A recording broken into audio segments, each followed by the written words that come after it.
So I'm going to continue from where Megan left off. She started talking about various scheduling options with Dask, and this sort of leads us into the second half of our discussion. We'll start moving into more specifically an HPC context and using Dask in an HPC environment. So we'll talk about basically how to configure and initialize a Dask cluster on an HPC system using Dask job queue. That'll provide us with some specific schedulers for different HPC batch schedulers. We'll talk about how to manage and monitor resource usage of Dask workers, understanding Dask worker logs, controlling how and where data spills from memory to disk, and then analyzing the impact of a Dask workflow on your compute allocation. And obviously, these are all going to be presented from an NCAR specific standpoint. So, this will target what you would do on Casper, but you'll find very similar setups on other HPC systems as well. So if you're running something like Slurm on a university cluster, probably the concepts will translate fairly well. You'll just have to use some different infrastructure. It looks like speaking of technical issues, I am scrolling here, but it is not scrolling on the screen. So that's fun. You want to? Let's. Yeah, I think now it's interesting. Okay. Well, hopefully that was an easy one to solve. All right, so let's jump into starting HPC Dask clusters. So obviously, if you're running on an HPC system, you're going to be interacting in large part with a batch scheduler, be it Slurm or PBS or LSF. One of those. Those schedulers allow us to access the resources on a system that scale beyond what you'd have on like a login node or on personal workstation.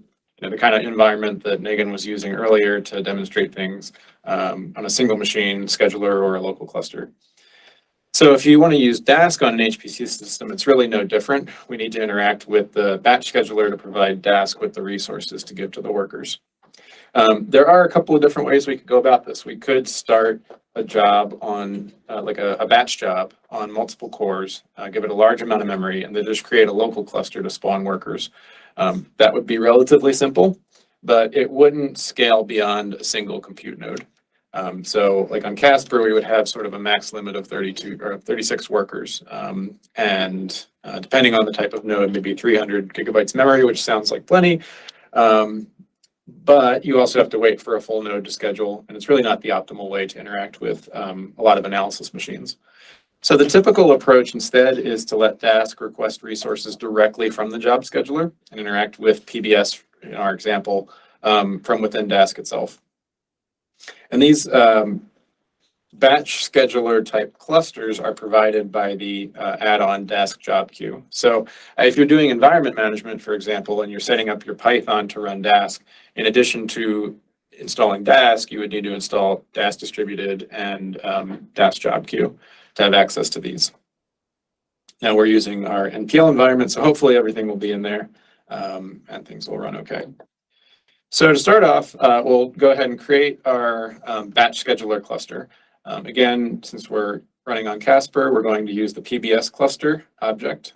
So we'll just import that here from Dask job queue. And we're also going to import the client object from Dask distributed and then Dask itself. The parameters of the PBS cluster that you define, that really is what sets up the entire workflow. Oh boy. From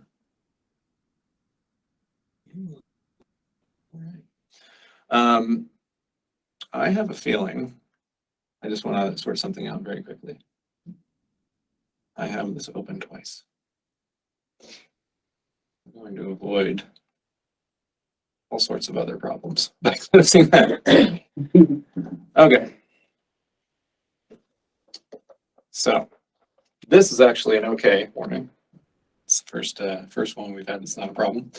So when we go ahead and look at this item that we're creating, basically we're instantiating this PBS cluster.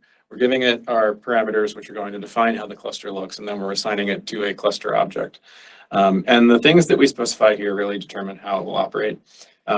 If you submit a job in a batch scheduler, obviously you'll recognize some things here. So like we're going to give our workers a job name, a PBS job name. We're going to assign each worker a core. We're going to assign each worker a 4 gigabytes memory. Each worker is going to run on a single process, a single Python process.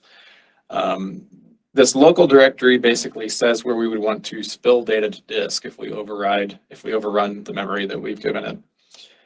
Now we sort of repeat some of this stuff in this resource spec option here, and that's because these options tell Dask what resources to give the workers.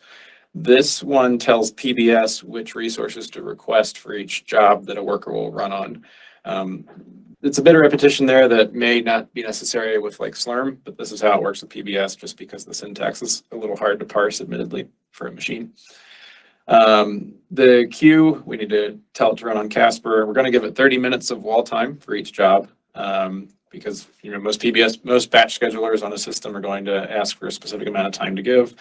And then this last one, we tell it what network interface to use if we're going to transfer data from worker to worker.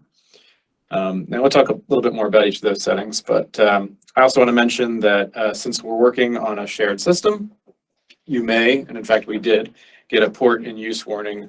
This isn't any cause for alarm, but it does serve as kind of a reminder. It says perhaps you may already have a cluster running.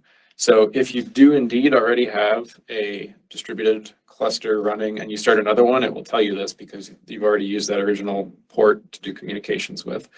So you may not want to have 2 running at the same time. But in this case, somebody else on the same login node is running a cluster and we're using a different port instead so that we're not competing with each other. And that's totally okay. In fact, it's good that it does that. So that's not something to worry too much about.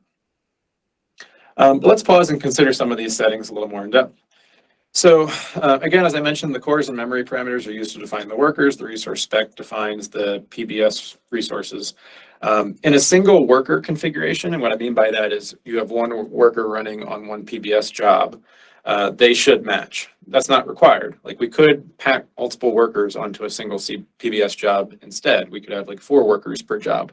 And then that resource spec would not, it'd be 4 times bigger than the cores and the memory that we say there. We got a couple of questions popping up in the chat. Yeah, somebody wants to read the full question, be happy to answer. The first question is, can you specify an account to use or charge to in the PBS cluster? Yes, you certainly can. And in fact, I'm going to show how we pull that information in from a different way in just a moment. But yes, that's something that's a specifiable parameter. And then the second question is this creating a new PBS job or using the existing job that you're in? And by you're in, I believe you mean that your Jupyter session is in, correct? Do the resource specs have to match what you requested from Casper when you connected to Jupyter Hub? And the answer to that is no. This forks off separate processes, several separate processes, each of which will match that specification in addition to whatever you're already consuming through Jupyter Hub. Yeah, we'll talk about that aspect of a little bit more, but there are 2 resource considerations to think about here. So right now I'm running this notebook, which is driving everything in a Jupyter Hub session, and that could be a batch session where I've asked for resources, or it could be a login session where you get one core and 4 gigabytes by default. But the resource needs of your workers and the resource needs of the the client machine are going to be a little bit different.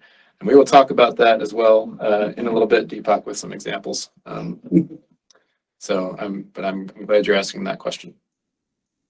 So yes, and in fact, we haven't started any additional PBS jobs yet, but we will. We're just sort of defining how those jobs will look with this cluster object. So another thing to note here is that PBS, this is sort of a little thing, but it's good to be aware of. So PBS uses GB to mean 1024 based storage units, so like 1024 megabytes per gigabyte, whereas dash job queue would refer to these with the units GIB, which is actually more accurate. So GB would refer to 1000 base storage units. This is like the classic Mac versus Windows size thing. So if you're looking at this and paying close attention, I've used 4 GIB here, or gigabytes, for the memory for a worker, and I use 4 GB to PBS, but those will match. So that's just a little thing where if you specify 4 GB here, you're actually going to have less memory available to the workers than you're giving to PBS, which is okay. Things aren't going to fail, but your memory pool will be a little bit smaller than you want. And then finally, for this interface equals IB0, this is telling Dask to do any sort of worker communication across our high-speed network on Casper, the InfiniBand. So this will typically work a little faster. So, Dask, in a Dask workflow, you want to avoid a lot of communication, but it has to happen at some point, like if you're aggregating results. So in this case, if you have access to a high-speed network, you'd rather use like IB0, which would be InfiniBand, versus ETH, which would be the slower Ethernet network. And you can typically get those details from your local machine if you're not running on Casper. But if you're running on Casper, you would use interface equals IB0. Note also that we're using 1 worker per PBS job. As I said, that's a reasonable default on Casper, but it's possible to group them together. In terms of the considerations for why you would want to have less workers per job or more, so if you have less, or the lowest would be 1 worker per job, that's typically going to increase your PBS job throughput or your job throughput on most systems, and that's because job schedulers can backfill small jobs in between large ones. So it's typically easier to schedule a small job than a large one, and obviously 1 task is the smallest job you can get. It's also, you'll avoid interpreter lock issues, and I know we didn't talk about that in the first section, but if you are running a lot of Python code and you have multiple Python processes, or I guess multiple threads, then you can run into issues where you have contention. That's a big topic. We could spend a whole tutorial on that, but just be aware that it's very simple to avoid that if you only have 1 worker per job. It can be more robust if your system is unstable, and hopefully that's not the case on Cheyenne or Casper. But if you do run into that, if you have 1 worker fail with 1, or 1 job fail with 1 worker, that's obviously going to impact the time to your solution less than if you have 1 job failed that's hosting maybe 36 workers, and Dask has to then reschedule all those 36 workers' bit of work. So smaller work chunks, if you lose them, it's less of an impact. And you can speed up file reads in some situations. So if you only have 1 worker running on a node and it's reading data in, and you have a bunch of workers reading in data in at the same time, it's sometimes can be a little bit faster to read in from separate nodes. That's kind of a high level optimization. So I wouldn't say that's the primary reason to do this, but if you're noticing that your file read is very slow, then it might be you might benefit from doing that over doing a bunch of workers in a single job.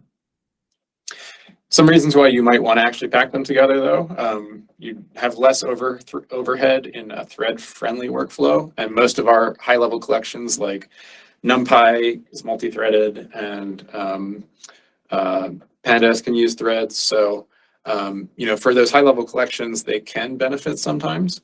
It depends on the exact setup of what you're asking to do for work. And also, each individual worker should generally use the same amount of memory at all times, but as we'll see, they do vary a little bit from time to time. So if you have 8 workers that are all sort of referencing the same memory pool on a node, they might be able to overshoot a little bit, and it'll be okay. Whereas if you're tying each worker to a particular amount of memory, then you may end up there's no flexibility there basically because you're not sharing memory among the workers. Is there a question that popped up or all good? Cool. Okay, so a lot of things to consider there, but I think generally as a base case, it's very simple to have 1 worker per job in this HPC setup. So in any case, it's a good practice to validate your cluster before initiating any workers, especially if this is a new notebook you've written or a new script. So you can always do that by just printing the cluster job script here. When I run this, I basically see how my options that I specified got translated into a PBS job. You know, some of them got used to specify directives, and some of them were used to specify the command that Dask will use to start the worker. And all the command line options for that are shown down here. Now, if you're paying close attention, you might notice that some of the settings that show up here, I did not specify in my cluster definition. Specifically, since we talked about it earlier, my account key, for example, I did not specify up there. So where does it come from? So we can take a detour for a moment to answer that question. Most, if not all, Dask components have configuration files that you can specify, and they're per user or they're per system, depends on the location of them. But basically, we can use these files. They're just YAML, like YAML language files, very simple key value pairs to define Dask behaviors. And these have some advantages. So you can eliminate user-specific configuration in your notebooks and scripts. So for example, if I wanted to share this notebook with other people, maybe I don't want my account key to be in there, probably not for privacy reasons because nobody else can use it, who's not allowed to, but more so just so they don't have to go in and like manually change a lot of references to that account key and other kind of specific settings that maybe they would rather set for their particular account. So it can be convenient in that respect. You can avoid repetition in defining how your clusters work. If you're running a lot of different notebooks on the same system, maybe you're putting these settings in over and over and over again. Maybe you'd rather have them in a configuration file that gets read all the time. And you can potentially reduce errors. You know, if you're just having to do that, you could forget important settings that you care about. There are some downsides as well, of course. So you're obfuscating some of the configuration of your cluster from others, including your future self. So like if you run the notebook again 4 months later and it doesn't work and you have some like configuration issue, maybe you've changed your config files and the settings that you were assuming back then are no longer true. And it also reduces the portability and the ease of debugging when things go wrong because you have these settings that are essentially hidden. So I would say for things that aren't very user specific, like your account key, it's generally best to specify them in the notebook, even though it's a bit repetitious. I think it just really helps you in debugging and in sharing your notebooks with other people. But having said that, I can show you where these would be stored. So these are my personal config files. They're in your home directory, .config, so a hidden directory, and then Dask. And you can see I have one for distributed, I have one for job queue, and one for lab extension. For some of these, if you run, like if I run the lab extension, it's going to create this YAML file by default. So if you see things populate in there and you're like, I didn't create that, I didn't set anything, it's probably like sort of either a default configuration or even an empty file that it just created for you. You can also, so I could view these in a text editor, of course. Maybe, I don't know if I want to have to navigate through there, but we can do it in the terminal here.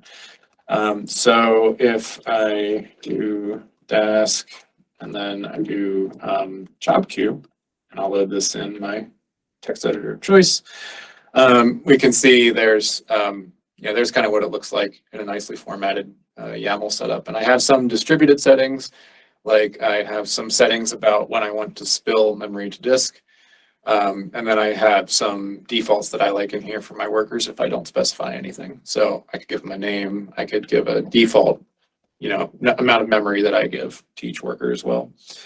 And there are ways that you can specify this per system as well. So like on our systems, this is going to be shared between Casper and Cheyenne. So you'd want to differentiate. You can view these in a notebook as well. So I can run this code here and get my configuration programmatically and print it out. So I guess this would be one way, you could run this when you run your notebook, and that would preserve those settings and at least restore a little bit of that reproducibility. But in general, I think it's easier just to put it in your config. Okay. So I'm going to move on to actually doing some work with our cluster we've created here. And this is where I think we'll show a little bit more about the dashboard, and hopefully I'll bring this up and it will work. But basically, when we run in distributed mode, as Megan was saying, we're going to have access to the Dask dashboard. And this is really powerful performance monitoring and sort of understanding what our cluster is doing. It's integrated into Jupyter in a number of ways. So you can access it via that client widget. So if I scroll back up, or actually, no, apologies, I haven't created it yet. Jumping ahead. But if we run this, create our client, so now we've created a client object and now we should have access, fingers crossed, to a dashboard. And I need to stop sharing per tab. So sorry, one moment. That is not a technical problem. That is a Brian problem.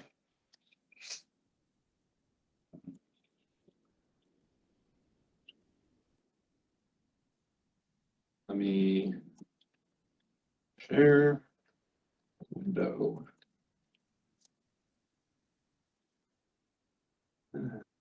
Multi-screen.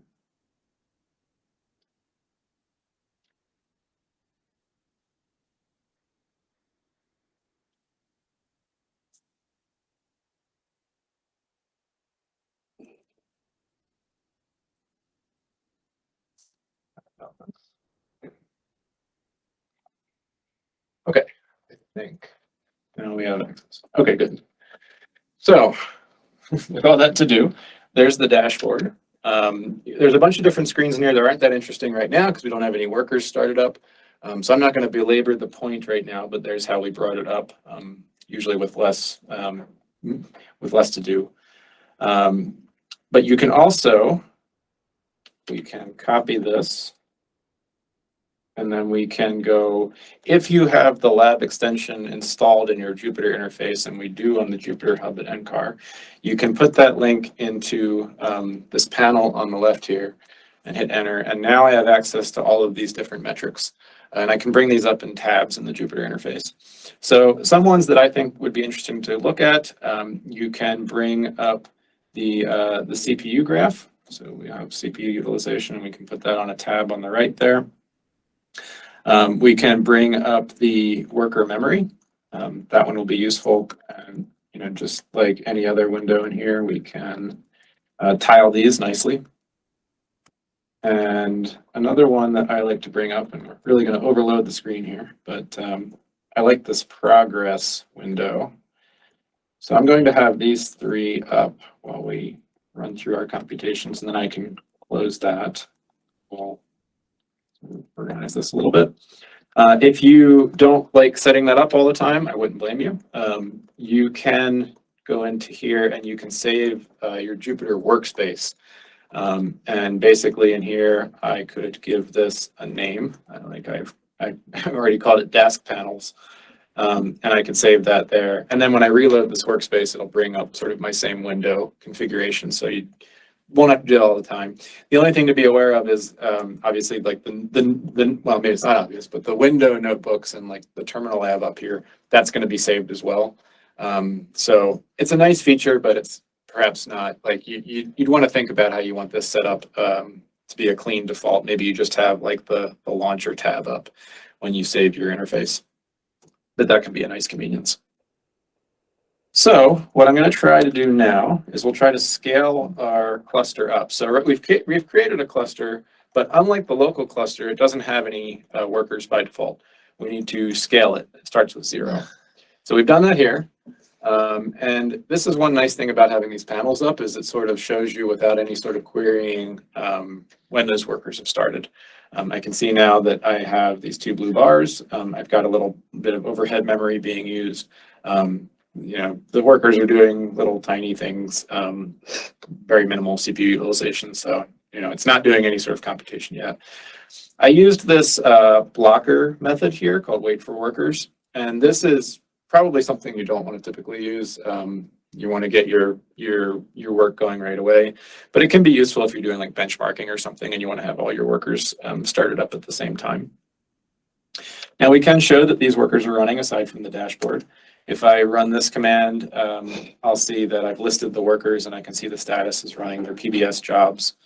And then here I'm using a external command line command in the notebook, and I'm querying this from the job scheduler too. So I can see that I have these two Dask workers. I have my Jupyter Hub login session, which is actually PBS managed on Casper. But I can see I've given them 30 minutes of wall time and 4 gigabytes of memory. So, we've confirmed it via multiple approaches here. Now, we talked about this, or Deepak mentioned this, as soon as we scale the cluster up, the clock is ticking on these PBS jobs. So be mindful of idle workers when you're using a batch scheduler. Right now, I'm sort of doing this as a demo, but in real practice, you wouldn't want to start up a cluster and then sit there and have a think about how you're going to write your algorithm. You'd want everything to be set up, and then you'd scale your cluster up. Unless, of course, you're doing interactive work, but we have other approaches for that we can talk about in a little bit. So just to give a demo of the dashboard and how that'll look when we're running stuff here, I'm going to do a little multi-file X-array data analysis. So I'm going to load 19 days of GOES-5 data from the RDA archive, and then I'm going to compute the mean near surface temperature across the Western US. And this is a very simple representation of this computation.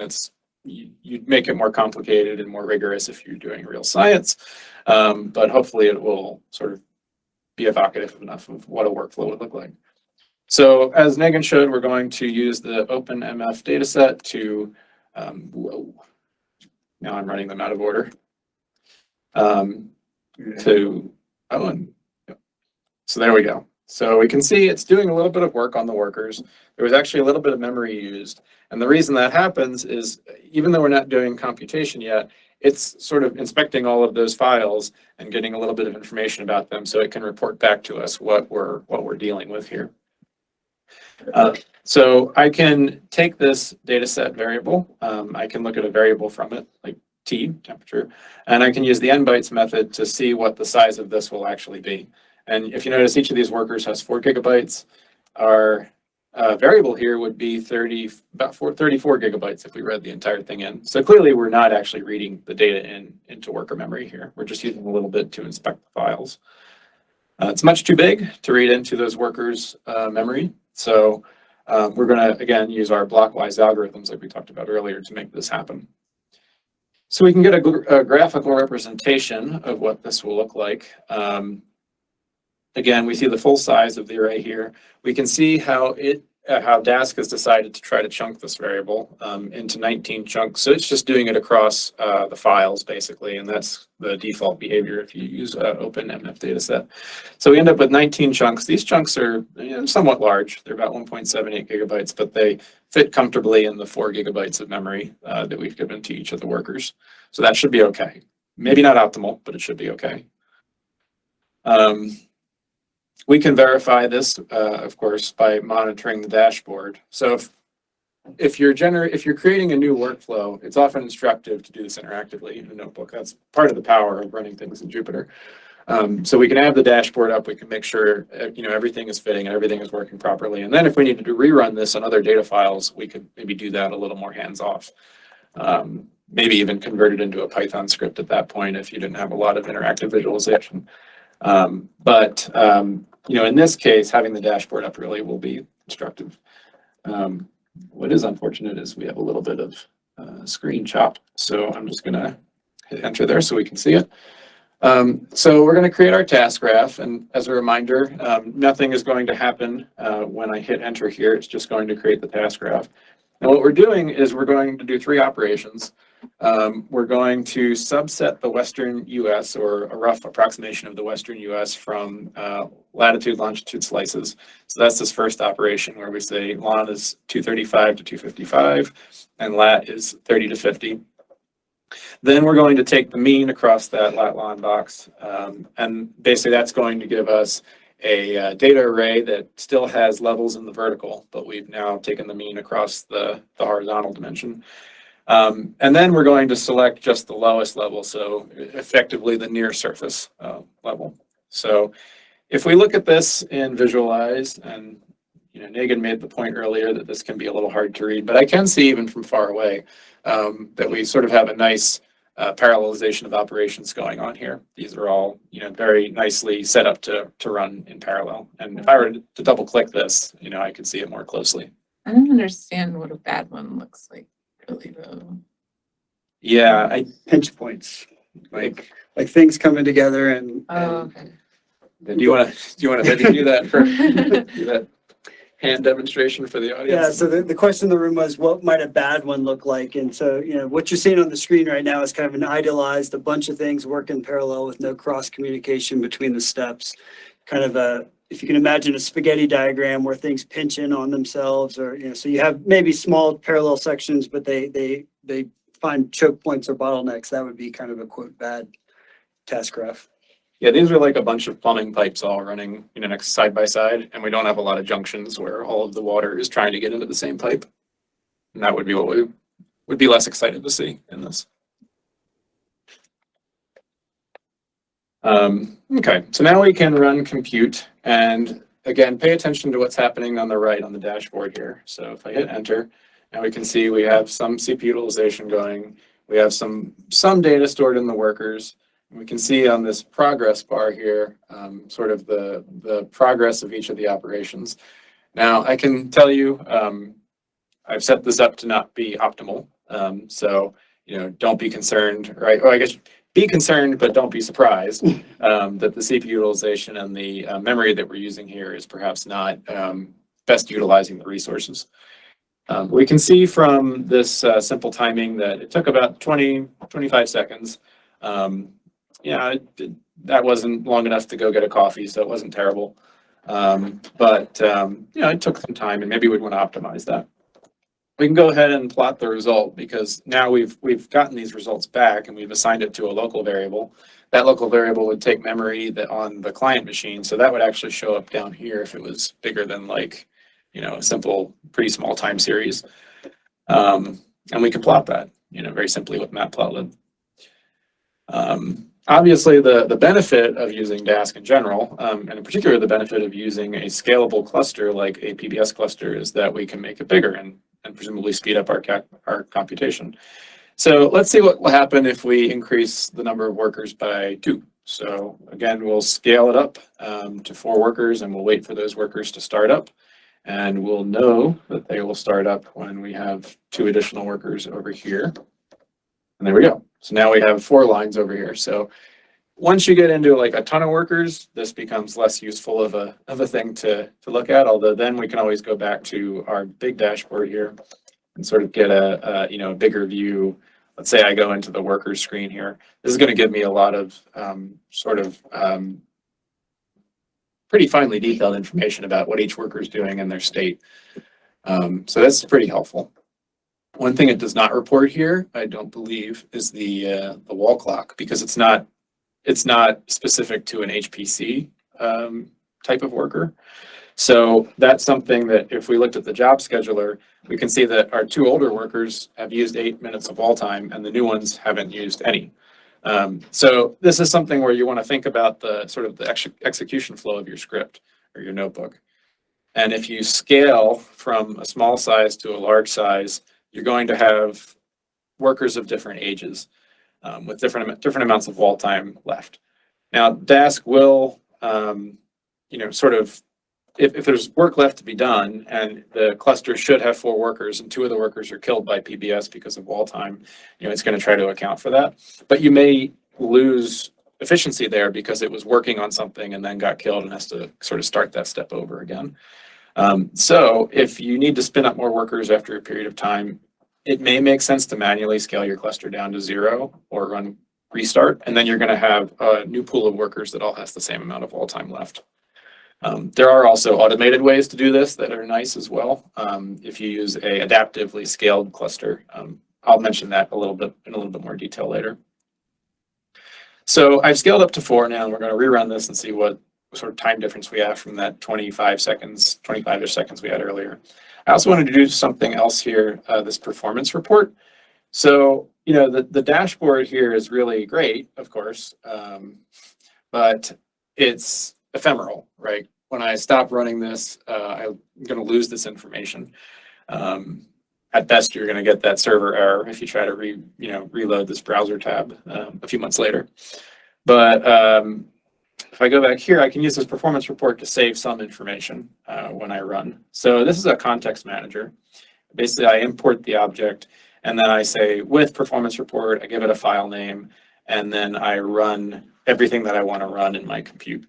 And the overhead from this should be pretty small, unlike other profilers, because Dask is doing this profiling anyway for our live dashboard. Here, I'm just saving it to a file. So we'll see, we'll run the same operation now with 2 times the number of workers. We can see all those workers are doing things. And we can tell already it's running a little faster, and it's running quite a bit faster. So this is 12.4 seconds to run. That's satisfying. This is one thing that you can't do really with a local cluster, right? The amount of resources that you have on a single laptop, for example, it's not going to change, and probably you're going to use the maximum amount from the get-go. Whereas on an HPC system or a cloud platform, for example, you can scale, a lot higher. So you might find that, oh, I don't have enough workers to get this done in the amount of time I need. I'm willing to use a bit more allocation here and start more workers and have it come back faster. Now for that performance report, if I go into here, I have this Dask report.html file. I can double click on this. It'll come up blank. Don't be alarmed about this. You actually have to tell Jupyter to trust it, because it by default will not trust a random HTML file it finds. It's probably good. But once you trust it, it'll give you kind of a nice summary of information here. So tell me the duration that it took to run the code, the number of tasks that it had to do, the overall compute time, a bit of information about the workers and the Dask version. So that could be really nice if you're running something later and you're like, whoa, why is it not working anymore? And also the calling code. And then there are all these other tabs, like I can get the task stream, system utilization information, logs, if there's something written there that's actually informative, which in this case is clearly not from the scheduler. Here's sort of a stack. So like, this would be like a trace of the call stack from lowest to highest. All of these things we could talk for probably an hour on how to understand and use them well, which we obviously do not have the time for that. But I just wanted to show that that's a way to store this information. And in fact, you could share the HTML file with colleagues. You could share them with, support staff, for example, to help you try to understand and optimize your workflow. So I think that performance report is really useful.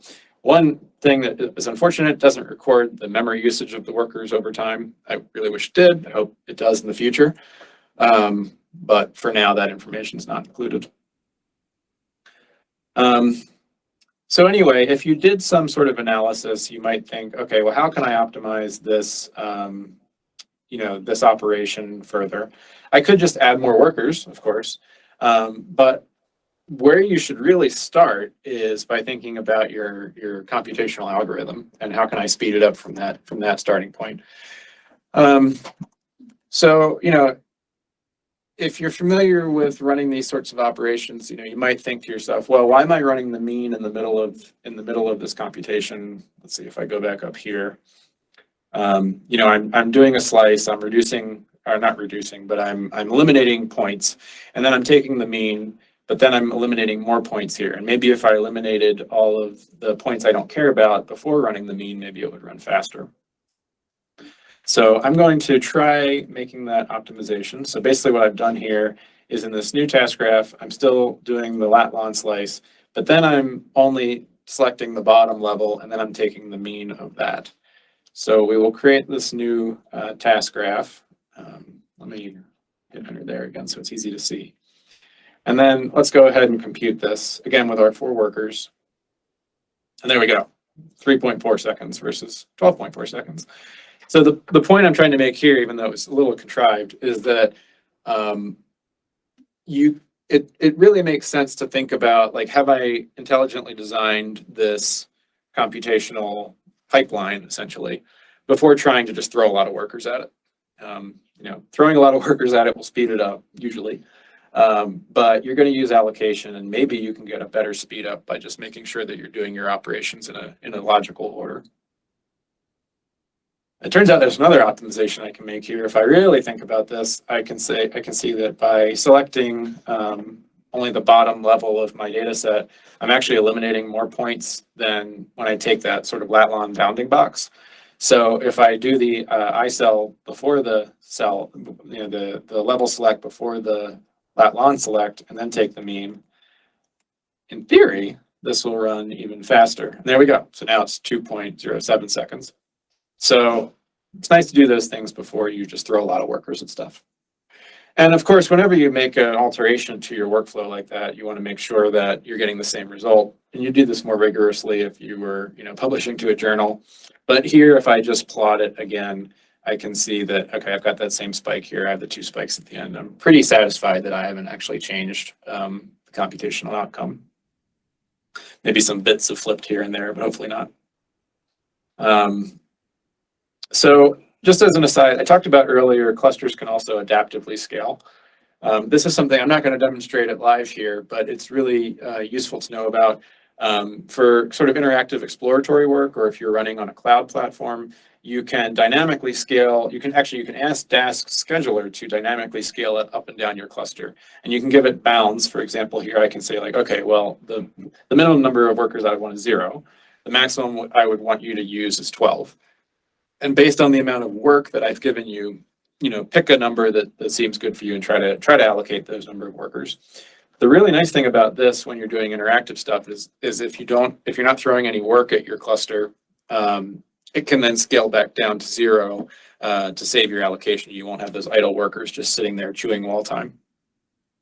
And if you use certain settings, you can even have it stagger when those workers start, so that like if workers run out of wall time, it can spin up a new worker and move that work to the new worker and do it in a less interruptive way.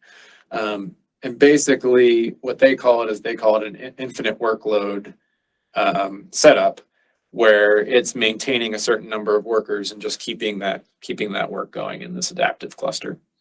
So that can be something that's really nice to use. But it also means that your workflow is a little less predictable, I guess, because the resources that it has, will vary. And if you're on a really busy system, you might want to avoid this, because if it's constantly scaling up and down your cluster and it takes a long time for those jobs to start in the queue, then that can end up slowing you down. So that's kind of a decision as to whether you'd want to use adaptive or manually scale.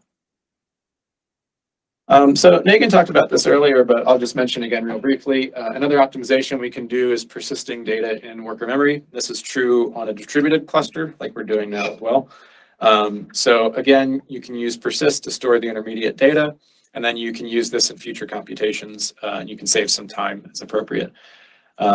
Again, raw data can be persisted too. Of course, there's nothing stopping you except for exhausting your worker memory. So with this like 30-some gigabyte data set, I'm not going to be able to fit the entire thing into memory. Even with the 4 workers, I would need a lot more. And at that point, it's kind of silly in terms of using Dask. It's not really using Dask fit for purpose, I would say.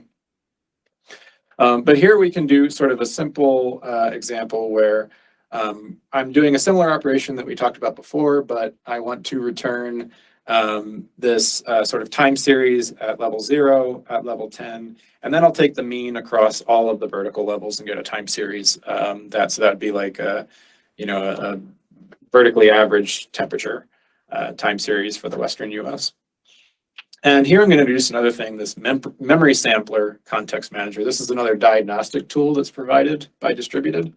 So if I import this in, this is another one where I can say with my memory sampler, I'll give it a name. I'll call this one original, and I'll call this one persist. And what this allows me to do is to sample the memory used across the cluster. So it's not per worker, but across the cluster of 4 workers for each of these 2 bits of code. So we can use this to demonstrate whether or not we're using more or less memory based on how we've set things up.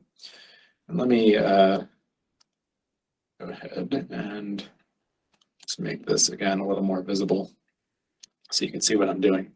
So in this original setup, which I'll start running now, I'm going to, so we do the level 0. You can see it operating down there. We do the level 1, and then this one's going to take a little bit longer because we're taking the mean across all levels, and we're not eliminating, we don't have that optimization anymore where we've eliminated all the other vertical levels. This is going to take a little bit of time. the overall thing. So we've got about 21 seconds of wall time here. Not too bad.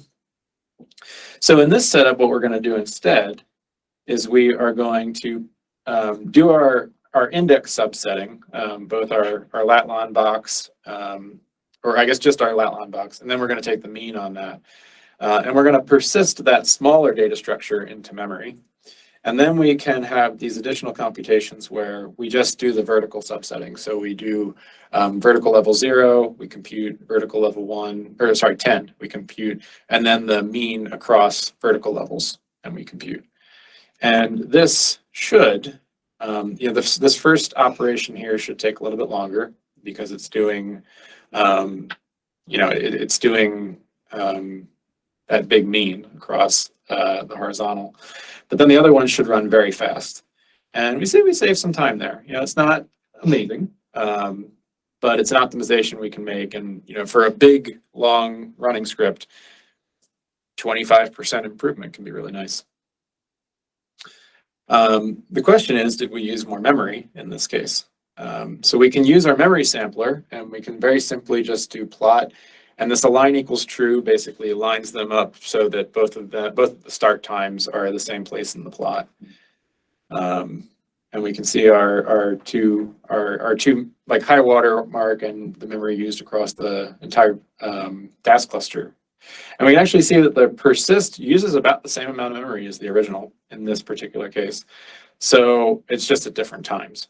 So there's really no downside in this case to using persist. It's like a free optimization. We just need to kind of think about how we want to set it up a little bit. And we can see that it used less time even from the graph here. Another thing to note is this is one of the reasons I really like this progress dashboard. Since I persisted my result in memory, it doesn't consider that computation to be done. So it actually keeps all of these operations listed in progress here. And that's sort of like a visual reminder to you, I've got some stuff persisted in memory because this progress screen, it's like, oh, it's frozen. No, it's not frozen. It's just telling me that like, you haven't finished up with these lines of code that we run. Now, if you have persistent stuff in memory, it's important to clean it up, especially if you're going to do more operations on that cluster after the fact. So in this case, since we're working with sort of NumPy-backed X-arrays, we can delete our persisted object, this temperature means. And you'll notice once I do this, all this stuff in progress here should go away. And actually the memory usage on the workers, if you watch closely, went down as well. So there we go. That's kind of a little run through of persisting. So I'm going to scale this back down to 0, just so that we kind of get a new fresh set of workers here, since we may be running close to the wall time. So I want to show just another case study. This is debugging workers in terms of like memory spill to disk, and also just looking at logging a little bit. So in this case, so Keith says, yeah, they are, and I think one of my friends here will post the link in the chat.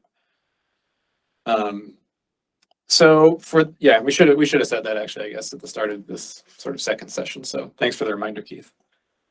So for this case study, what I'm going to do is I'm going to just use Dask array to generate an array of progressively larger size so that we hit these various thresholds that are set.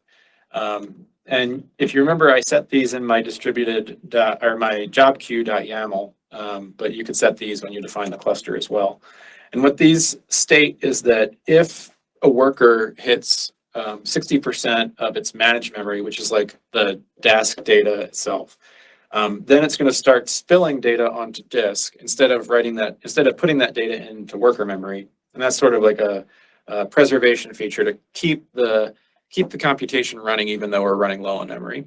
Now, when you spill to disk, it runs slower because disk is always slower than RAM, unless you have like ancient RAM. And similarly for process memory, we have a little bit higher of a limit, but that includes things like overhead and operating system stuff going on. So that's sort of more of an overall number. Now, if we hit, sorry, was something also? No. If we hit 80% of the available memory on a worker in this setup, which would be with 4 gigabytes would be 3.2 gigabytes of the available memory. We're going actually Dask is going to pause all new allocation of data and wait for computations to sort of run through before it starts allocating again. And then finally, if it hits 95% or 3.8 gigabytes, then the worker gets killed to avoid the entire job failing by completely exhausting the memory that the scheduler has provided to us. You can of course turn this off and just let PBS terminate your job, but the results are probably not going to be as satisfying. So these, again, they can be set at cluster creation time or in your YAML files. So I'm going to import another tool here, this logger, and this comes from distributed.worker.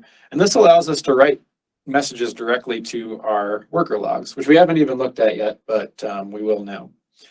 So I'm going to define a function here, this log message. And basically what this will do is this will write this text which reports the current chunk size in megabytes. And then obviously it's just a formatted string.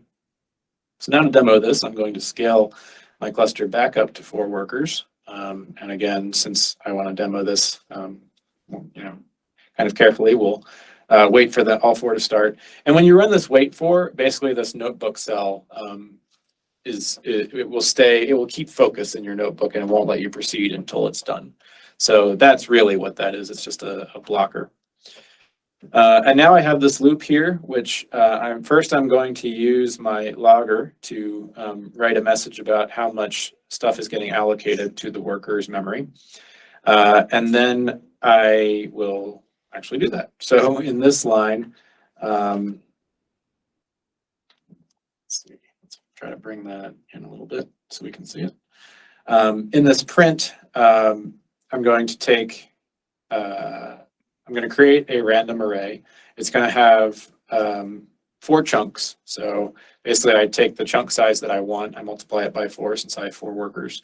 And then I specify the chunk size here. And basically I'm just doing a little bit of math because each real number here basically takes 8 bytes. So this will give me numbers that will hit these thresholds up here. So it's just a little bit of math. And then I'll run compute. So if we have this go, we can watch this and we can see the data get allocated. So that first one ran fine. This next one, so we get some yellow bars there, and that says that we're spilling. Then the third one, we get some red bars there. That means that new allocation is paused. And now in this last one, we're starting to see workers get killed, and then they actually get restarted, and then they get killed, and they get restarted. And then finally, it'll fail a third time. And then, it is the third time. And then Dask finally gives up. But you notice our four workers come back here. So like, if things go well, this shouldn't be fatal for the workers. But at some point, like Dask realizes, okay, this is like a flaw in the logic of the code, and not like the system acting, unstable. So I get this error message, and in fact, if I scroll down all the way through this long traceback, it'll even tell me like, okay, I attempted to run this on 3 different workers, but all the workers died while running it. So something is wrong here. Maybe check out your worker logs. That's pretty reasonable. So let's go ahead and do that. Now, if you think back to when I defined the cluster, we had from our settings that the output and error logs from PBS would get written into this subdirectory that gets created called Dask worker logs. So if I look at the most recent 4 files in here, it should be the worker logs. And these are just going to look like PBS job logs, basically. And I can go into my browser here. And I can go into this directory. You can see we have a lot more here because we ran stuff earlier. But if I look at the most recent ones, if I open this up, and sorry, it's going to get a little chopped. I wonder if this is probably not going to show up any better in the terminal. It's just a small screen. But we can certainly close this at least. And we can temporarily, okay, that's pretty good. So in this, there's a ton of information in these worker logs, not enough time to go into all of it, but we can see, basic details about like the IP address, that's basically the node that it's running on. the threads in the memory, the local directory that we would spill to. For the particular worker, it's going to be a separate space for each worker so it doesn't clash. And then down here, we can see the messages that we wrote to the logs. So we can see this info message, current chunk size. It is a little annoying when you do it that way with the logger. It also tells you that it ran your function. So it's a bit repetitious. But, you know, we have these little nuggets of information that we put into our logs. And then we start to get the information that is really useful.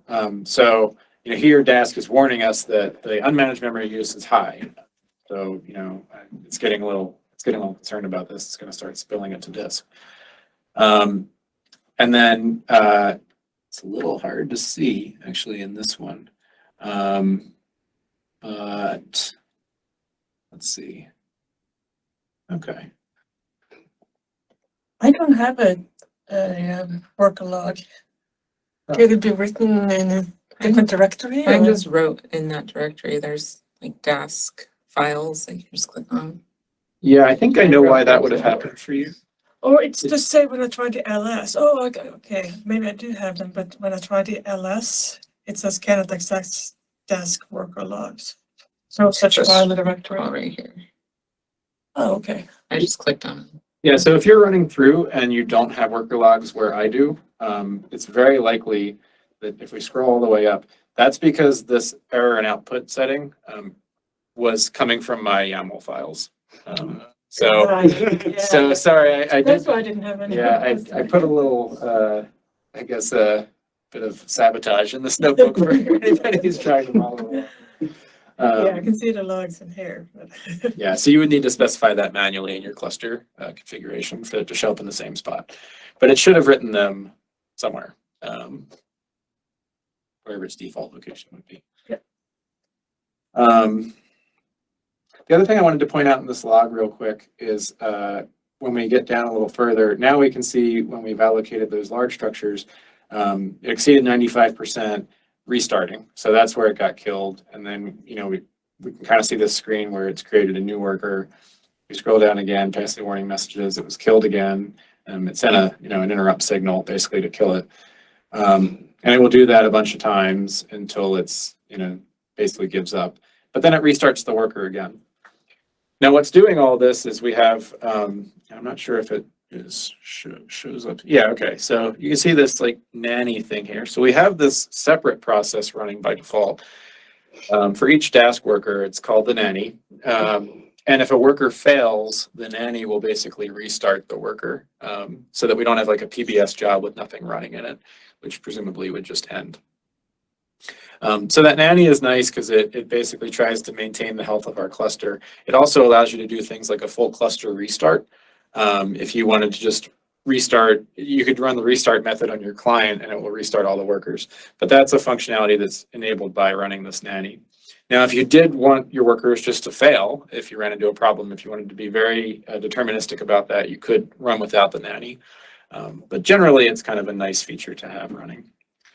And if I look in QStat here, I can see that I've still elapsed all of this wall time. So that goes to show that even though those workers were killed and rebooted, the PBS job, it's the same 4 jobs that we started up way back when. So if this does happen like randomly, you know, if like solar rays came and like killed your job or something, then you know you killed your worker and your new worker started up, it would still run in the same job, and you'd have less wall time perhaps than you expected. So Dask would end up having to start a new job when that job ran out of wall time. And that's where that adaptive scaling kind of robustness can be nice too. So we're going to go ahead and shut this down because we don't need it anymore for this notebook. And the last thing I want to talk briefly about is analyzing the impact to your allocation. So Dask doesn't really provide, unfortunately, integrated tools for analyzing allocation impact. I think that's recognition on their part that these tools probably are best served by the job scheduler on the system. But we can get this on our system from the QHIST script. You can also get it from SAM if you kind of have the sam.ucred.edu if you look for particular job names and like in some of the spreadsheet reports you can get. If a system is running Slurm, you could get it from S account. It really depends on the setup. But it does take a little bit of forethought, I think, on your part to make this easy. So we've set this up, if you remember, when in our cluster, we gave the workers this Dask WK23 HPC name. And with that name, we can then in QHIS look for all of the workers from today that had that name, or all the PBS jobs from today that had that name that were created by me. And we can output the number of CPUs and the elapsed wall time. This -C says output it to a CSV file, and then I redirect it to a stored data file. Now I'm not running this, I'm just sort of showing it because QHIS pulls from logs that aren't currently available on the Jupyter login nodes, but you can do this from a Casper login node. So once I've created that file, I could go back to Pandas, and I'm not going to use Dask because it's not a big data set. But if I import that, I load my file, I load the data frame. Now I can see I've got this list of jobs. I'm just taking the head here, so it's just the top, it's just the 5. The number of CPUs and the elapsed wall time. And then I could just do a simple sum of the NCPUs times the elapsed wall time and get that this notebook workflow basically used 1.12 core hours. So with a little bit of math, you can back out, the usage. And I think probably what we'll look at doing soon is maybe like providing a notebook that would just be set up to do this, and you could fill in a job name. But again, it does take a little bit of forethought in terms of naming your workers relevant to the workflow that you're running. And you could even think about putting like a date time on there, although I guess we want to make sure that PBS can handle those characters without getting upset. So stay tuned on that one. So just some additional considerations on the HPC side of things. So we've shown that it's very configurable in an HPC setup. You may be wondering how to choose the number of workers. That's a tricky question. We could probably talk about that for a while, but the bottom line is it's going to depend on the state of the machine, the resources available on the machine, and also like your workflow. So what I would think would be some absolutes. Don't use a single worker unless you're debugging. It's really, you're just introducing overhead. Don't use more workers than you have chunks because they'll end up being idle. So if I started 20 workers and I had 4 chunks of work, only 4 workers are going to have something to do. So that's not going to make a lot of sense. And then some more just guidelines. If you have to choose between more workers and more memory per worker, kind of let the chunk size be your guide. And we're going to talk about that more later. But it really depends on how big are the chunks that each worker has to process. In general, requiring less workers with more memory is going to take longer for PBS to schedule than more workers with less memory. And that's typically because on Casper, we've seen memory is in more demand, RAM is in more demand than cores. So if you ask for less memory per job, those jobs are probably going to get scheduled more quickly. And then if you use adaptive scaling, like we talked about, that can make your workflow less sensitive to the state of the job queue at any particular time, because it can scale to whatever it can get access to, basically. And we're not going to talk about using Dask on GPUs in this, because that's a whole other topic, which in fact we talked about last summer. So I'd point you to this link if you're interested. And that's a rapidly evolving space. So I imagine we'll probably have another training on this this year. But just to kind of mention some things, Dask is fully capable of using GPUs, at least for certain workflows. So you can use CuPy arrays instead of NumPy arrays, and those will run on GPUs for both NVIDIA and AMD hardware, maybe Intel now, I'm not sure. And then for NVIDIA users in particular, NVIDIA has built cuDF, which is a drop-in replacement for Pandas data frames, which can run on GPUs and can be used by Dask. And there are certainly efforts underway to efficiently use Dask, use GPUs with Xarray as well. So with that said, I think just in the interest of time, I'm going to jump right into the next notebook. But as I set that up, if anybody has any questions, either in here or, yeah. What's the maximum number of workers that you can request on Casper? I mean, if you have so many chunks. So that would be, we have 36 cores per node, and there's probably about 80-ish nodes in the HTC queue. Yeah, roughly. So, 80 times 36 would be about the max. But you certainly don't want to block and wait for them because you may never get them all at once, right? That assumes you get the whole machine. Yeah, and if you wanted to do that many, I should say, you'd have to work with us to get like a reservation put in place, because we do have queue limits. And I think the queue limit on Casper's HTC is currently up to 4 nodes. So I guess the more practicable node limit is 4 times 36 on Casper. If you want to do something really big, you could do it on Cheyenne. That's a good segue while you're setting up the next one. I was going to mention that at the beginning, when you talked about the spill line, setting up the local disk, that is pretty Casper specific in that at least the Casper has local disk that's very fast and it's usually not shared, and it's a great resource. If you go try to port that same notebook to Cheyenne, you may need to spill to Glade instead. I would caution you not to spill to Glade as kind of a convenient default, just because it's a shared network file system and you'll feel whatever else is happening that day and you'll also impact it. Whereas if you can use local scratch, definitely do. Thanks for the question. All right, so let's jump into this last notebook here. We got a question on Keith about spill. I'm confused about spill. Why does it go to disk when you're using less than you asked for? I feel like I'm misunderstanding what's going on. And I'm guessing the question is, why does it begin to spill to disk even when you haven't exhausted the RAM yet? Why is that threshold set to something like 60% to start spilling rather than closer to 100? Yeah, I think. Yeah, exactly. That doesn't make sense to me. I understood, Keith. And I should say that the limits that I've set here, I think those are the limits that they suggest in their tutorial. So I want to demonstrate them. But in practice, and I should have mentioned this, on a system like Casper, I would actually set the limits a fair bit differently. So let me go, let's see, it was in the terminal. Let me go back here. I might even not set spill on at all here.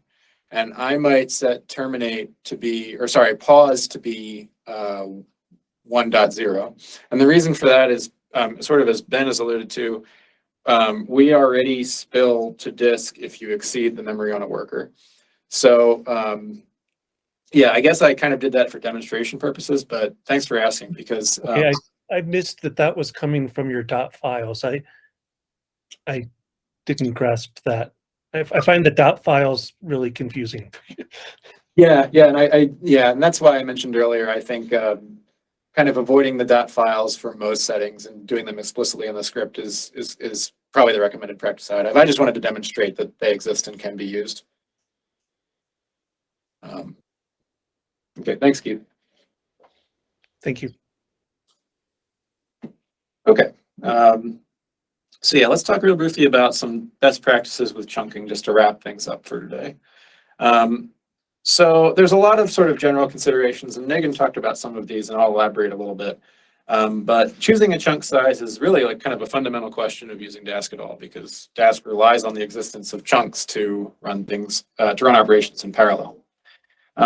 So there's a bunch of different considerations, and just a few that I'll cover here. You can think about the size of your chunks versus the number of workers. We've talked about some rules of thumb there, and we'll show them a little bit. A big one to think about is if you're using a chunked data format, like an NCDF4 file that has been chunked, or ZAR data is always chunked, then you want the chunk layout of your Dask chunks, or the shape of your Dask chunks, to match or be multiples of the chunk size of the file. That's going to yield the most optimal performance. And you can also think about the access patterns of your computational pipeline. And I'll elaborate what that means in a little bit. So I'm going to go ahead here and start another cluster, define and start another cluster. The only difference here from last time is I'm asking for a little bit more memory. I am giving it a different name for accounting purposes. And I am spilling to scratch here, which Ben sort of cautioned against, versus the local scratch. And that's just to demonstrate sort of the impact of spill a little bit, because it's going to be slower to spill to scratch than it will be to the local NVMe storage on the Casper nodes. So I'll print my configuration here just to double check again. And this all looks good. I guess I could have demonstrated a case where there is an error, but it looks fine. One thing to note, this dashboard that I had up before is no longer relevant because I closed that cluster. But we can open up this new one that we've started. And again, I'm going to put that in the lab extension because I want it to show up on the right side of my screen. I really kind of, I like this visualization. Sorry to interrupt. I couldn't get the dashboard into there. When I Like, tried to, was it spitting an error or was it, just nothing happened. Or, enough? Then maybe you could dig in and take a look. well, I clicked that one and then, oh, I copied it from, Yeah, so if you I copy this. copied that one. Okay. And click this. Yeah. Yeah, see, And this is the previous one that didn't work. Okay. Oh, okay, I copied it with a HTTPS address and that didn't work. Okay, so you didn't just, I see. Yeah, We can always change the number. yeah, there's probably some, Yeah, okay, but I think if you just copy it from the browser window when you bring that up, yeah. that should work. Certainly some of these interfaces are a little picky. Okay, so I've got the cluster up. It's connected to the dashboard here. So let's take a little bit of a look at these three things pretty quickly. So in terms of the chunk size, we can think about sort of load balancing versus the overhead. And this is kind of a Goldilocks problem here. So if I have chunks that are too small, I'm going to end up spending a significant and probably wasteful amount of time waiting for Dask to perform overhead, like scheduling tasks, doing data communication between, you know, basically the reduced answer I get and the client, and all these things that take a little bit of time. If I make my chunks too large, on the other hand, I run the risk of, again, spilling to disk, or memory failures. And the scheduler can also have a bit more difficult of a time load balancing the work versus smaller chunks. So these are sort of rules of thumb that are fairly well understood, documented online, and they apply to a lot of workflows pretty well. So if you have a chunk size that's less than a megabyte, that's almost certainly going to be too small. Your overhead's going to really dominate the computational time. This range, it might be too small, you know, around 100 megabytes might be good. So that requires a little bit of testing, perhaps, if you want to really optimize. But what we tend to see is the optimal is between 100 megabytes and a gigabyte for your chunk size. And obviously, like too large is if we start spilling. That's what we want to avoid. You know, that's when you start to see a performance impact from too large.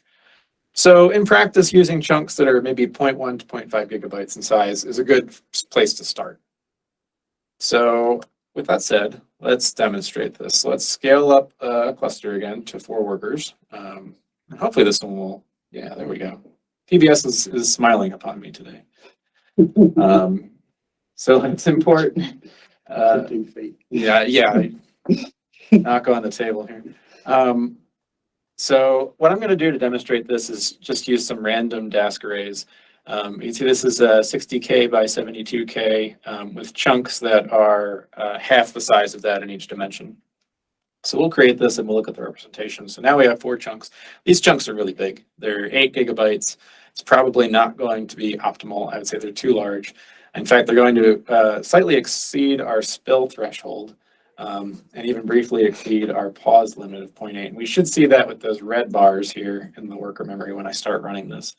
There is one thing in favor for us in this case is that the non-aggregation tasks in our pipeline should be well balanced among the 4 workers because we have 4 pieces of work versus 4 workers. So in that one respect, it's not too intense. And we also have a very short high-level graph, a task graph. We only have 3 things going on here if we take the mean of this random array. So let me go ahead and run this. So we'll watch this fill up, and as I mentioned, we should see some yellow and some red happen here at some point. But, you know, we didn't exceed the amount we have available, so didn't fail. We ended up taking about 16 seconds. You know, without any sort of point of reference, that might be fine. But we know from our rules of thumb that that's probably not optimal. In this next configuration, we can go to the other extreme. Here we'll make chunks that are really small, 1,000 by 1,000 elements. And we can see that these are only 7.6 megabytes in size. And we should have 4,320 chunks. That's quite a lot that Dask has to chew through here to get our work done, to just calculate our mean. So I'm going to say that these are too small, but let's run and see what we get. One thing to note is look at all these additional steps in the task graph. So that says to me overhead. But let's see what we get in terms of time. Now, one fun thing is when you have small chunks, the progress bar is more fun to watch. So, you know, that's a clear win. But if it's taking longer, we're probably not too happy about that in any case. Yeah, it's about the same as the large case, you know, 15 seconds. My expectation, and this is where we'll see if the Dask gods are smiling on me, is that if we do this sort of optimal size, this you know 500-ish megabyte chunk, 72 chunks, that feels good based on our rules of thumb, that this will end up being our fastest result. And again, we can watch this run here. We can, you know, we're really not using that memory that we asked for, so that might be something we want to optimize to make the scheduler happier. But now we're looking at 10.4 seconds. So, you know, here's the impact of like too big, too small versus like following our rules of thumb pretty closely. And we see that at least for this case, you know, it's working pretty well.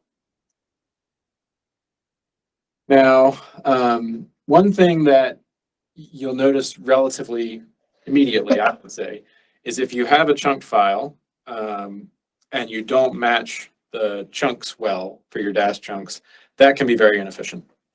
So let's say we have a netcdf4 file. It's been chunked, so it's not a contiguous file, which means basically the same thing in the data storage, that, you know, our netcdf file has its data in various chunks, block chunks on the disk. We want to query that information, and we want to tell Dask to use something either the same or use multiples of it. One thing to note, you know, classic netcdf files don't support chunking, so you wouldn't have to worry about it if you're using like netcdf3 data. And some netcdf4 files are also contiguously written as well, so you wouldn't have to worry about chunking in that case either, or at least matching chunks. I'm going to use the netcdf4 Python package to query this, but I'll show you that you can do this from Xarray as well in a second. So for this example, I'm just going to use this file from Arctic dataset. Details can certainly be looked up on the RDO website if you're interested with that DS number. So once we open the data set, we can reference basically the size of the dimensions. And if you're a user of WRF, these should look fairly familiar. So we have 8 times, and then we have this number of vertical levels, this number of south, north, and west, east. But these aren't the chunks. So if we run the chunking method here, we can get what the chunk sizes are. And you'll see this somewhat frequently, that the chunk sizes actually don't divide evenly into the sizes of the structures. It is what it is, and then you sort of have like competing interests at the Dask level. It's like, do I want my chunks to divide nicely into the size of the variable, or do I want them to more closely match the file chunking? And we'll see in a second that matching the file chunking is really the way to go. So here we'll use Xarray. We'll read the data set in. So first we'll bring in Xarray. And when we specify chunks, I think Megan mentioned this, if I specify a chunk size of 1 for the time dimension, but I don't specify any of the other dimensions, it's going to use the full size of that dimension for the chunks. So in this case, basically I'm saying use the full size vertical levels and horizontal levels, but you only use a single time. So that's how I'm defining my chunks. Now, if you look at this, do you have a question? But the data file also had the times as one chunk. Yes. Okay. Yeah, so we're matching that, but as I'll show here, you know, our chunk size ends up being 34, 720, 720. So we're actually matching the dimension size and not the chunk size. Mm. So this, you know, it's not optimal. This is not my recommended, but I just want to show as a demonstration. Now this is how you can retrieve it from X-ray itself. So we have our X-ray data set, we have the cloud fraction variable, and if you do dot encoding chunk sizes, that'll give you the file chunks versus what it reports up here, which is the Dask chunks. So we get a little chunk crazy. We can go down here and we can do kind of a simple computation. So we'll find the maximum cloud fraction on the you know, in the vertical, and we'll compute that for all of our data points. This runs nice and fast. We can even run it again just to make sure you're not seeing any sort of like data read effects. So 1.45 seconds, that's pretty good. So what if here instead we open the data set again and we explicitly match the chunk size? And I can again use this to show now our Dask chunk size matches our file chunk size, 116, 355, 720. Now that was pretty fast, so I don't actually know if we're going to beat it. We'll see. No, it's about the same. We'll run that again. Yeah, it's about the same. So we weren't hurt too much by this above. And I think that's something to be aware of. If your chunks are larger than the file chunks, that's usually not going to be too bad. Where you run into problems is if your chunk size, if your Dask chunk in a particular dimension is smaller than the file chunk in a particular dimension. That's what you really want to watch out for. So here, if instead I specify chunks to be defined as 8 vertical levels, and remember the file chunks are 16, so I'm doing half. And then I time it again. Now we start to see a slowdown. So now it's taking about twice as long. And if I use, if I divide the vertical levels by 4, relative to the file chunking, and I run this, we'll probably see a commensurate slowdown. Now we're up to 4.5 seconds. And you can imagine for like a big computation, not something small like this, that's really going to hurt you.